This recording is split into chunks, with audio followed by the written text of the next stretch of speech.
Presented by the CSGEF program on the future of Gulf and global security and development, GGDS. The documentary Multilateralism Between Hope and Hurdle, Insights from the Munich Security Conference 2025, examines the evolving landscape of global power. In Part 1, Multipolarization, we explored the emerging shift toward a multipolar world where global influence is increasingly distributed among diverse nations. In Part 2, titled United States Magna Carta, examines the enduring dominance of the United States as a global powerhouse, fueled by the world's largest economy, unparalleled defense spending, and extensive alliances. Through interviews with leading experts, the film analyzes how the new US administration's strategic focus on China and Israel could reshape global dynamics.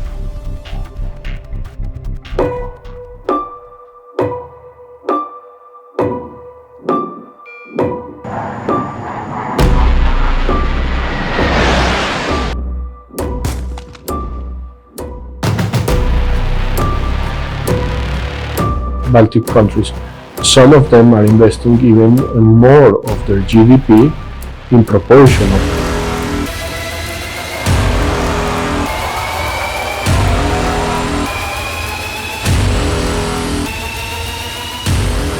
is a great challenge that deals not only with the way in which the economic system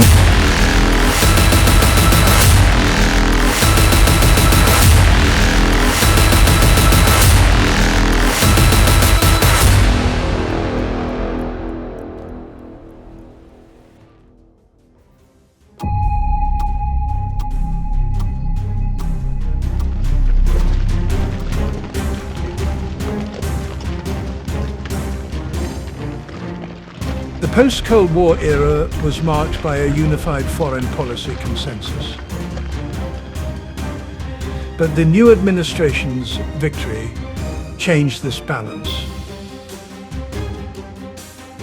The US faces rising challenges to its global dominance as rivals like China emerge and conflicts remain unresolved.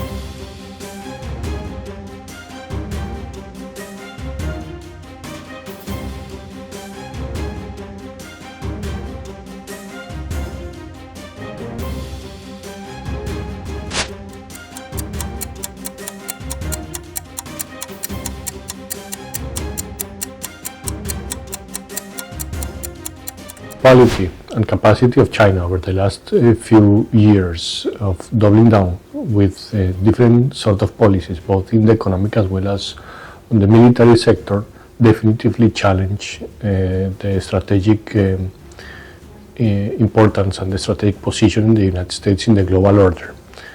Not only that, from a diplomatic perspective, China has been quite active and has been systematically increasing its own presence through the Belt and Road Initiative. And from an economic perspective, it has become rapidly over the last few years as well the main trading partner of many countries, not only in the Eastern Hemisphere, but also in the Western Hemisphere. Now the question is the extent at which it is possible to the United States to make sure that some sort of influence that could be challenged by the United States could be recovered by China, could be recovered by the United States, and the answer is yes. The current administration looks like it is much more concerned about the loss of influence and political power of the United States over the last few decades. And one of the policies implemented in order to try to tackle this approach has been precisely to strengthen, to highlight a new direction for the American economy. I believe the extent at which some of these issues were discussed in the past rely extensively on the diplomacy, particularly on the transatlantic relations with Europe, But it looks to me that currently the administration is much more concerned about the factual capacity of the United States to challenge the upcoming trends, military trends as well as economic trends that are happening in the future. And for that reason, to reignite the industrial military capabilities and probably also the economic capabilities in the United States by taking into account some conditions of the international economic system that apparently for decades were considered as normal. But from the narrative of the current administration puts an excessive burden in the United States, and not only an excessive burden but also responsibilities in the United States in order to ensure that order. But now the country is trying to figure out how to balance out such type of settings and to move forward in a different economic, political, diplomatic and military approach. China's rapid military and economic growth challenges America's role as the sole global leader. US efforts in Ukraine and the Middle East highlight complexities in conflict resolution. The world witnesses a diffusion of power, with influence spreading beyond the US to rising regional players.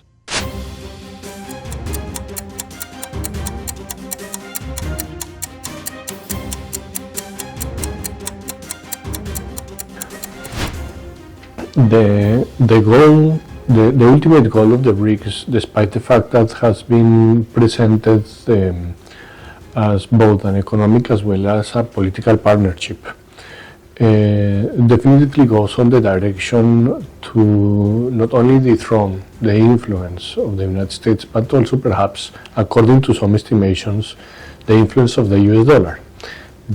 However, it looks to me that on the ground, the second goal does not really have to do that much with the BRICS itself, because the preeminence of the codependency and the relationship of the United States with many of the countries of the BRICS are not based necessarily on political categories, but on economic categories.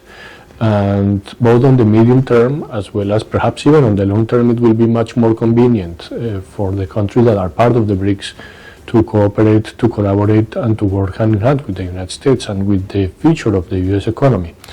The United States, on the other hand, is trying to make sure that with some of the policies that have been implemented over the last few weeks, then on the medium term, it will be possible for the country to try to reignite its own industrial production at home, to eliminate the dependency of the supply chain from China. And China itself is obviously as well on the both short as well as in the medium term on the edge of enduring different type of economic, political and demographic difficulties.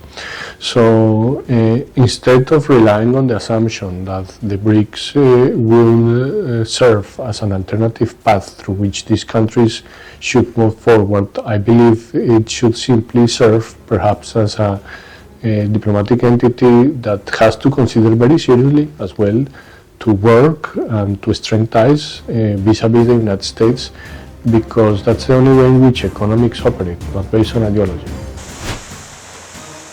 The new US administration criticizes the US-led international order as unfair, claiming it benefits others at America's expense.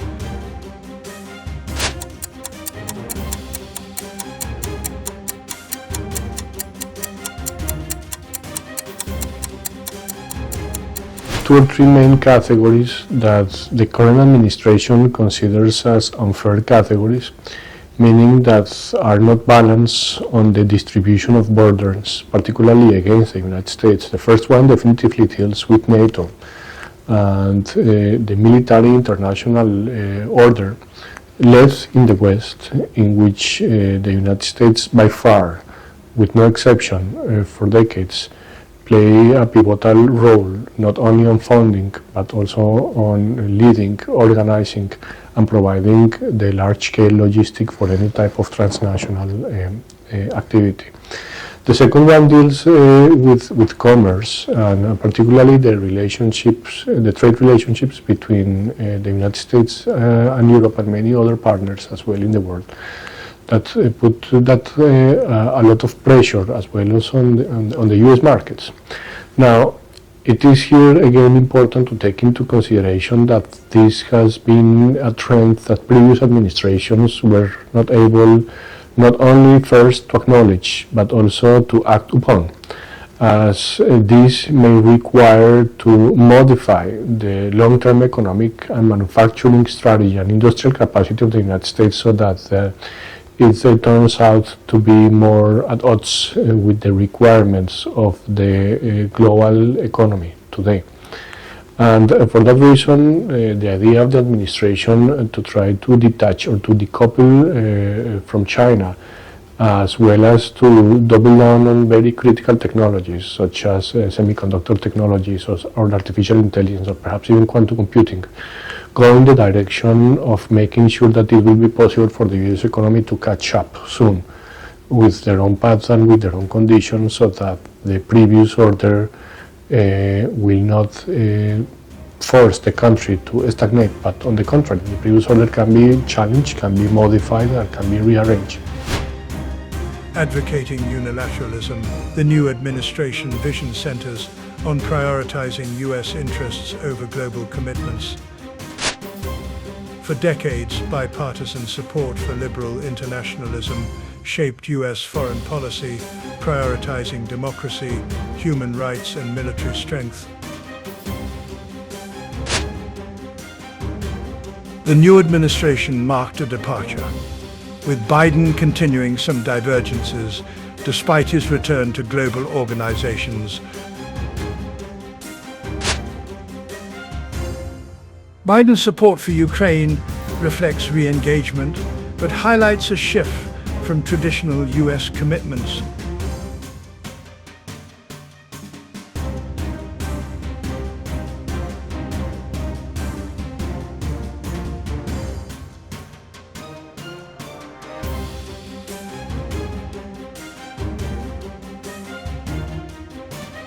The new administration policy focuses on containing China, with economic decoupling and rising pressures at the forefront.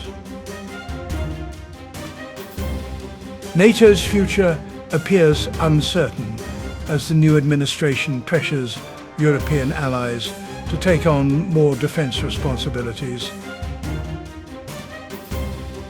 In the Middle East, the new administration policies emphasize strong support for Israel and a hardline stance on Iran's.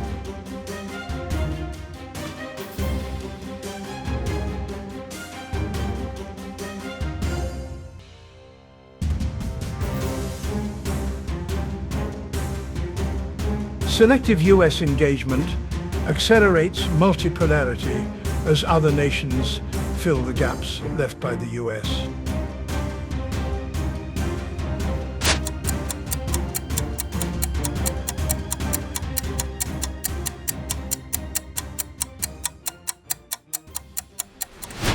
I think two important elements to take into consideration in order for other Western partners to reassess or to be active part in the process of military and security realignment goes first on the direction of assessing the extent at which their involvement in other countries are really requirements that come from the defense of their own interests, or maybe come from the interest of actors that operate inside those countries.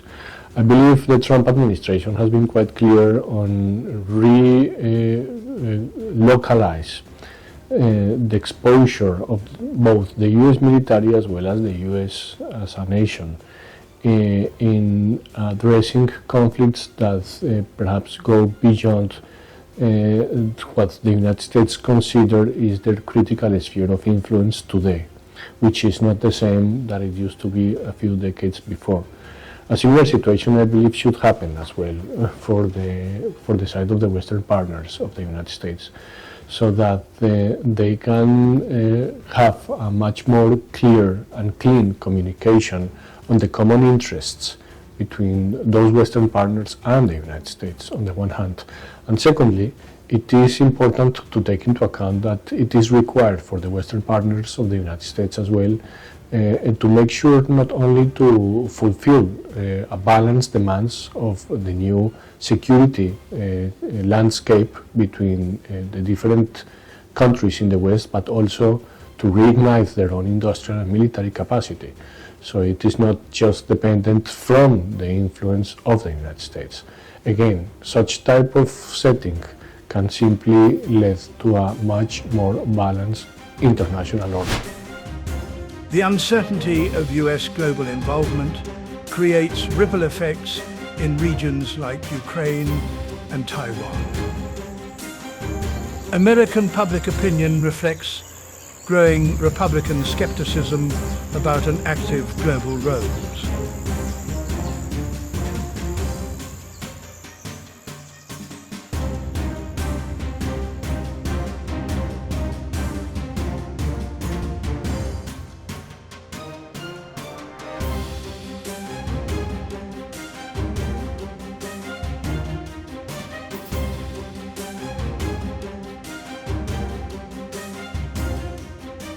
The new administration represents a pivotal shift, moving from global leadership to a selective approach. The next 4 years will reveal whether this shift supports or alters international order.